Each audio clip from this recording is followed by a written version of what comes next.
D ഇന്നലെ നിങ്ങൾ എവിടേക്കാന്ന് പറഞ്ഞിട്ടാണ് ഇവിടെ ഇറങ്ങിപ്പോയത്? അവന്റെ കൂട്ടുകാരന്റെ വീട്ടിലേക്കത്ര. ഞാൻ അറിഞ്ഞടേ നിങ്ങൾ എവിടേക്കാ പോയിന്നൊക്കെ. ഇപ്പൊ എന്റെ മകനും എന്നോട് കള്ളം പറയാൻ തുടങ്ങി. ഇങ്ങനെയൊന്നും ആയിരുന്നില്ല അവൻ. അതെങ്ങനെയാ ഒരു മൂഷേട്ട അവന്റെ തലയിൽ വന്ന് കുടുങ്ങിയില്ലേ? പിന്നെ എന്താ ചെയ്യാ, അനുഭവിക്കന്നെ. വേണ്ട വേണ്ടാന്ന് ഞാനൊരു 10,000 വട്ടം ആ ചക്കനോട് പറഞ്ഞതാ, കേക്കണ്ടേ? നീ എന്ത് കൈവശാടി എന്റെ ചക്കനിക്ക് കൊടുത്തത്? നിങ്ങൾ എന്തൊക്കെയുമ്പോ പറയണത്? ഞങ്ങൾ നുണ പറഞ്ഞിട്ട് പോയതൊന്നുമല്ല. ഞങ്ങൾ ഇക്കാന്റെ കൂട്ടുകാരെ വീട്ടിൽ തന്നെയാ പോയത്. അവിടെ നിന്ന് ഇറങ്ങാൻ നിൽക്കുമ്പോഴാണ് ഇക്കാന്റെ കൂട്ടുകാരന്മാര് പറഞ്ഞത് അവിടെ അടുത്ത് ബീച്ചൊക്കെ ഉണ്ട്, അപ്പൊ എല്ലാവർക്കും ഒന്ന് അവിടെ ഒന്ന് കറങ്ങിയിട്ട് ഒരു സിനിമയൊക്കെ കണ്ടിട്ട് പോവാ. അപ്പം എല്ലാരും കൂടെ ഒരുമിച്ച് കൂടിയതല്ലേ, അതുകൊണ്ട് അങ്ങനെ പോയിന്നുള്ളൂ. അതുകൊണ്ട് നിങ്ങളോട് ഞങ്ങൾ നുണ പറഞ്ഞിട്ട് സിനിമയ്ക്കും കറങ്ങാനൊന്നും പോയതല്ല.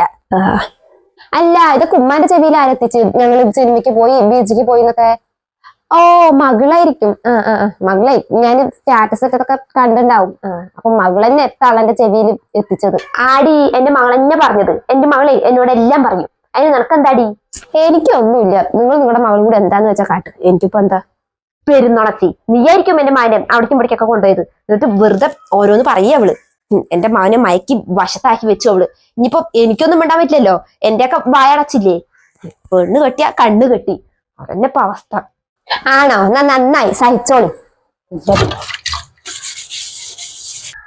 ഓ, ഇവിടെ മോന്തക്കിട്ടൊന്നും കൊടുക്കാനാ തോന്നുന്നത്.